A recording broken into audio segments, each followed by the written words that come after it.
So now we are in part 2 of the Empress Wu series by Extra History, China's most famous murder. 649 CE.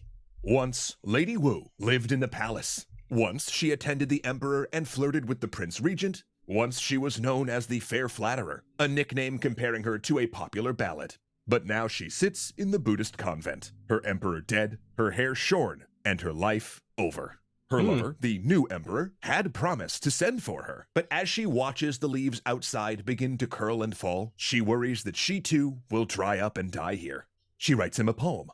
Watching red turn to green, my thoughts entangled and scattered, I am disheveled and torn from my longing for you, my lord. She dispatches it to the palace, and soon after, the Emperor Gaozong arrives to offer incense to the Buddha. But upon seeing each other, the two burst into tears, and the court begins to whisper. Within a year, Fair Flatterer Wu will be back at court, and the harem will descend into war. Dang. Thanks so much to Trade Coffee for keeping us history-loving beans very well caffeinated. This meeting of Wu and Emperor Gaozong is the traditional story of how the two came back together, but there are reasons to doubt it. It's been pointed out, for example, that Buddhist nuns must shave their hair. Yet the record states that within a year of returning, Wu's hair had reached 7 feet long, suggesting she never cut it at all. Likewise, Buddhism was not yet a favored religion in the Confucian court, making Wu's exile there a strange aberration. Due to these inconsistencies, it's been suggested that the convent was actually a cover, a way to keep Wu close enough to the palace to visit, but also out of sight so Gaozong could carry on their affair in secret. Either way, someone else appeared to notice that the two were still attached. Gaozong's chief wife, Empress Wang. And in Wu, the Empress thought she found the perfect solution for a problem she was having.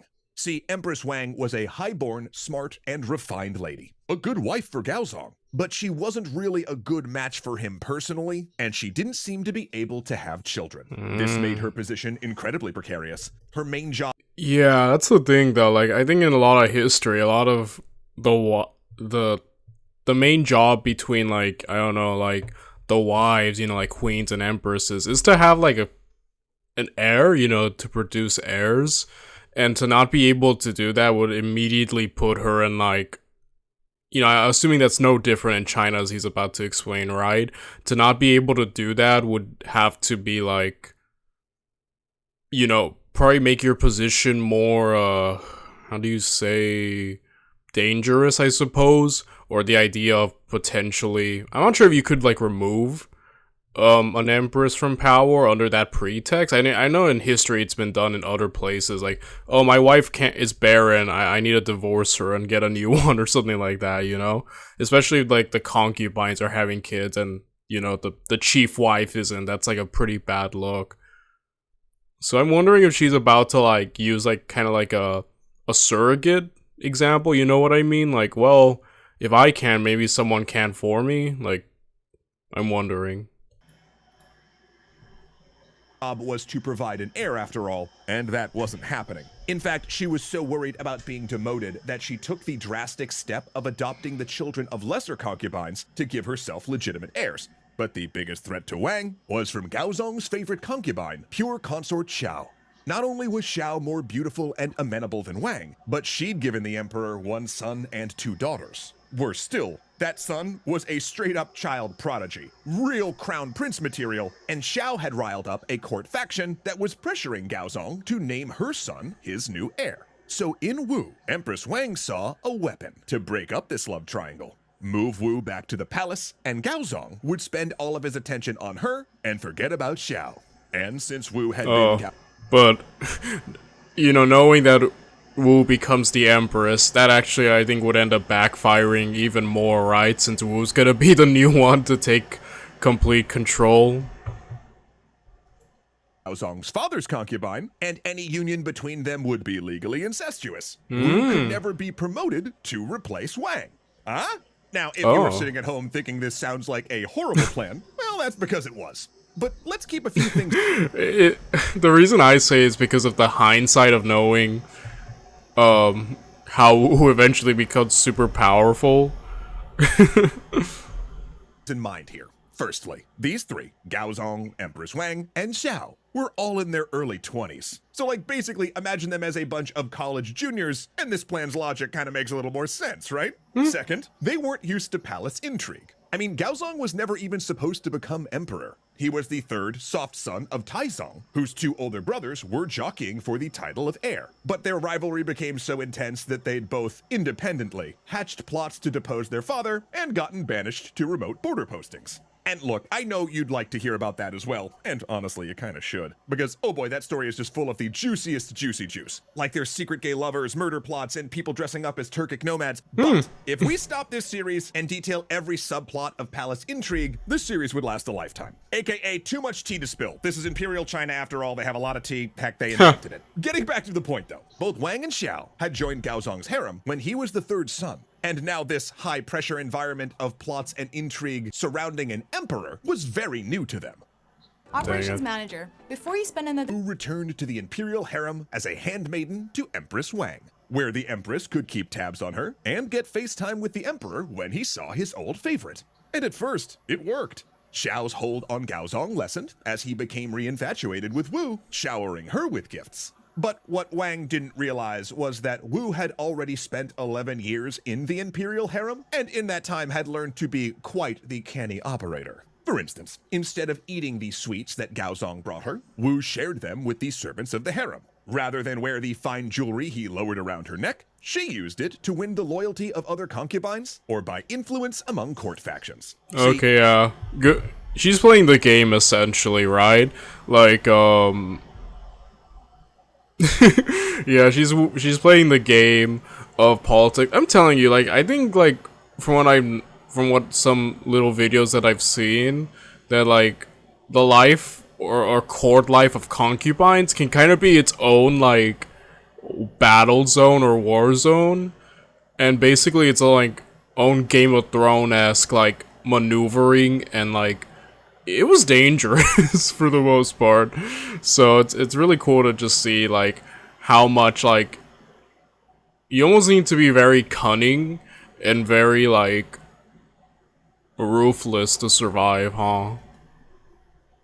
In their rivalry, both Wang and Xiao's popularity had dwindled in the harem. They'd become haughty and arrogant, treading rough on those beneath them. Wu, by contrast, used the emperor's gifts as a war chest to win allies and set up an intelligence network. Within a year, Wu had spies in every part of the harem and friends at court. After all, many of those high officials had sisters, nieces, and daughters who were also imperial concubines. Many were also from noble families connected to the two previous dynasties, who were currently on the outs now that the upper realms of the court were stacked by men who'd fought in the rebellion to establish the Tang. She targeted younger people, particularly those who had been dishonored, had something to prove, or that had a flaw that held them back. And gradually, she poisoned court opinion of both Wang and Xiao. Side note, she was almost continuously pregnant for those 3 years, having 2 sons, yet another disaster for Empress Wang, and a daughter. A daughter Gaozong was so excited to see, mind you, that upon her birth, Wu came to get him, and they went to meet the baby arm in arm. But as they approached the crib, they quickly realized something was wrong. The infant was too still to be sleeping. It was dead. Howling in agony, the bereaved parents asked a maid what had happened, to which she could only answer that the Empress had come for her formal visit to the child, and finding Wu absent, had played with the girl before leaving. Wu immediately accused Wang of poisoning the baby out of jealousy. Yeah, this is the one that I've seen. I'm pretty sure it's chat history, wait. Evil queens and evil things they did. Wait. Yes, it's from chat history, history's evil queens and their evil schemes. I'm pretty sure this is where Empress Wu, I first heard about her.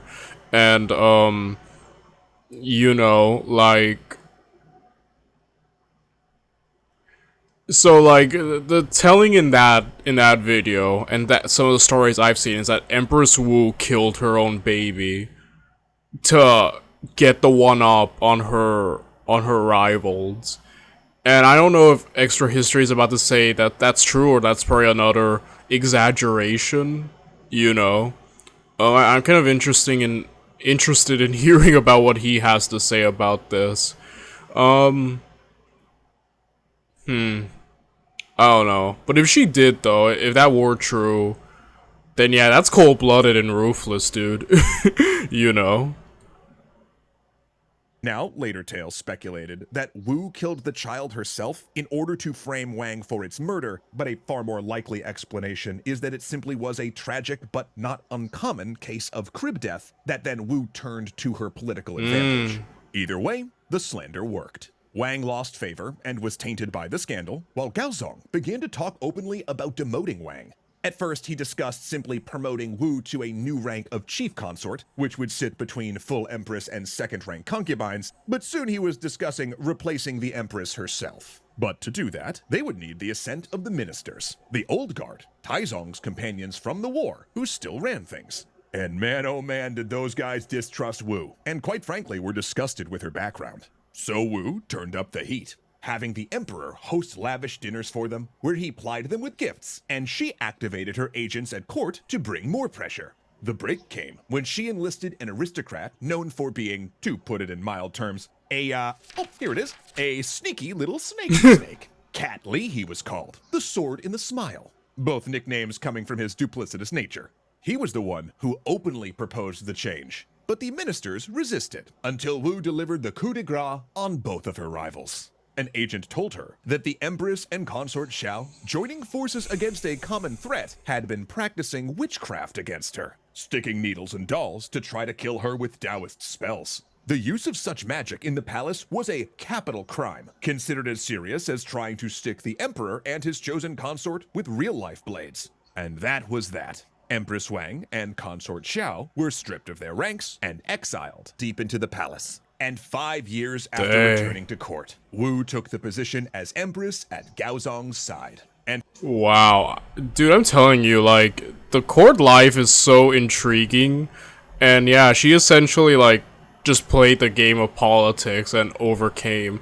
And yeah, using a lot of great tools such as, you know, bribing, winning people over, showing that you're much nicer than your rival, having just a great network of intel, right, to use against their enemies, and even using slander. I think that the baby situation is interesting.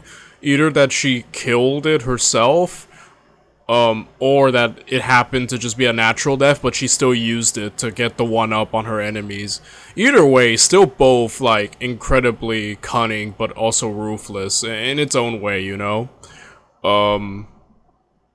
But yeah, like, you gotta do what you gotta do to survive, right? And get on top.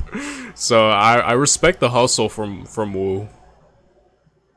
her rivals? Well, traditional accounts have it that Wu ordered their hands and feet chopped off and that they be thrown into a vat of wine. And supposedly as they drowned, she said something to the effect of, "Now those witches can get drunk to their bones." Of course, that's almost certainly a fabrication, the truth being not quite as fancy. Wu simply had them assassinated. Whether by poison, blade, or a forced suicide, she had done what Empress Wang had wished, broken a love triangle once and for all. But they would not by be killing the other two. That's amazing, though. Man.